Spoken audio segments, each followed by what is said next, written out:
Here's my 2013 AR192. Trailer is not in incredible shape, but is still very sturdy with no breaches in the welding or any such thing. The hull looks nice and solid.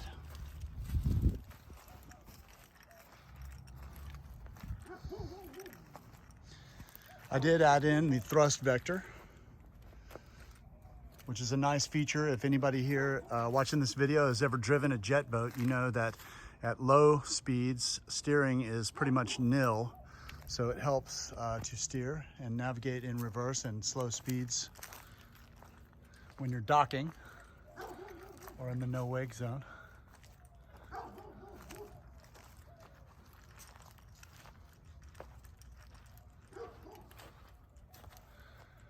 I have taken the liberty, when I bought this, I bought a Wet Sounds, couple of cannons up there.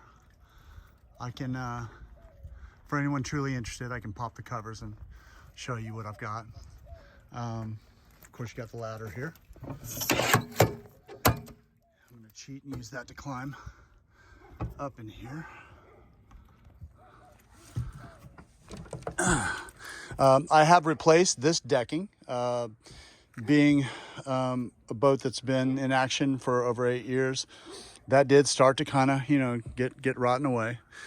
The interior is still pretty solid. A little bit of fading on the black, as you can see, but I've kept her pretty clean, kept her covered.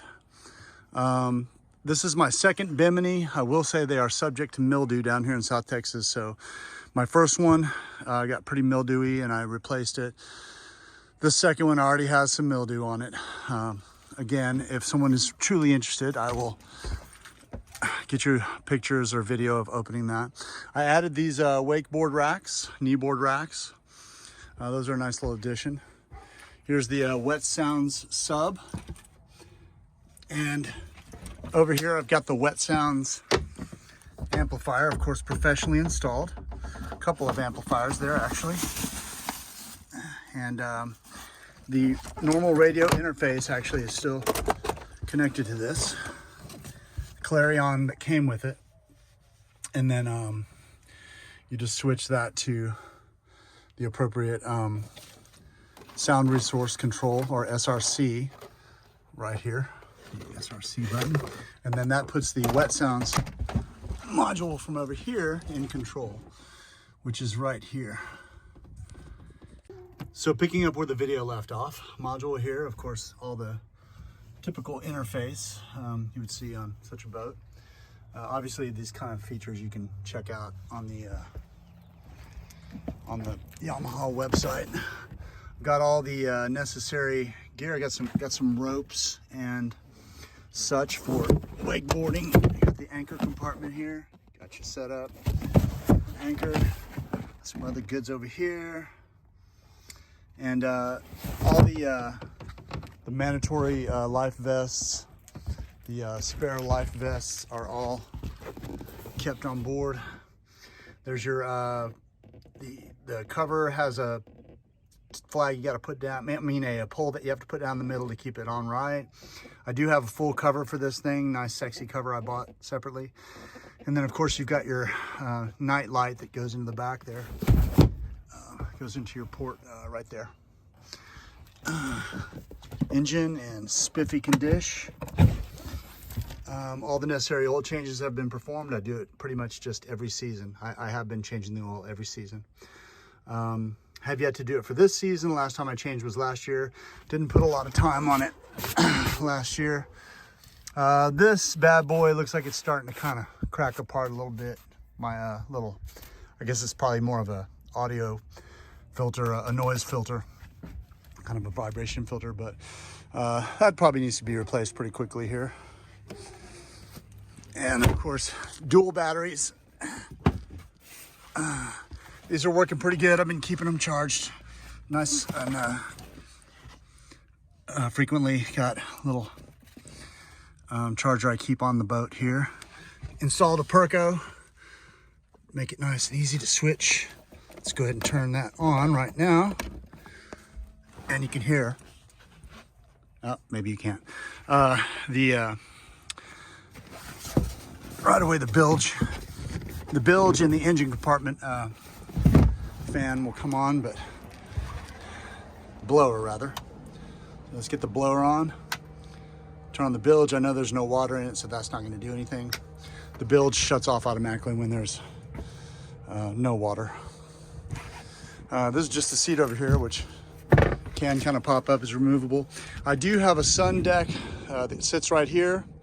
That is fully intact. I've got all the carpeting.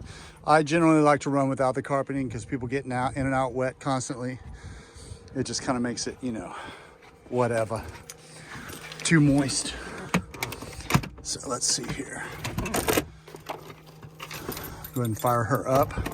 I wanted to do this video on the lake, but man, I am by myself a lot these days and not able to. It is a two-person operation to crank it back up onto the trailer. You have to thrust and make sure it's in neutral there. You don't want to run this dry for very long. You actually have a hose port that you run water into. This is actually the first time I fired it up this season. It's been not run for about 3 months, and it did start. She's ready for action. I'm not going to run her dry very long. That's a bad deal all around. Here's the port when you want to rinse it. If you get out of salt water, it's probably a good idea to rinse it in fresh water as well. I have been. But this bimini locks in nice. Everything is intact here. Got all the little pins and all the little stuff that kind of tends to go missing on older boats. I've got you set up. You're gonna be ready for action this season in this well-kept beast. Of course, your windscreen locks in there. I prefer to keep it open most of the time. There's a little strap here. Booyah. For any of you who have had a jet boat before, your impeller access is back here. If you haven't had one, your impeller access is back here. Down in there is your little plug, and you can actually pull that bad boy. And you can get access if you suck up a rope and you need to cut it off. Your day on the water ain't over if you got a knife handy. Just don't suck up a rope though, it's no fun. I haven't done it with this boat, but I've done it before with a jet ski, and it's not fun. So you lock that in. Now this compartment has to be kept shut during operation. There's a little safety perco, or a safety solenoid switch rather, and lock her shut, and the boat will run. So turning off the blower now. I'm going to turn the perco switch for the batteries back to off.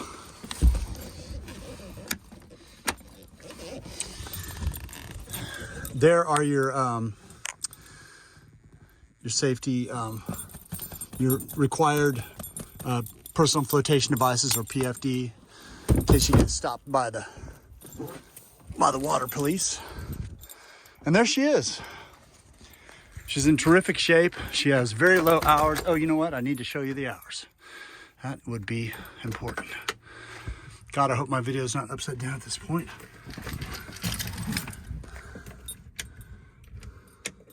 Oh, turn off the battery on me.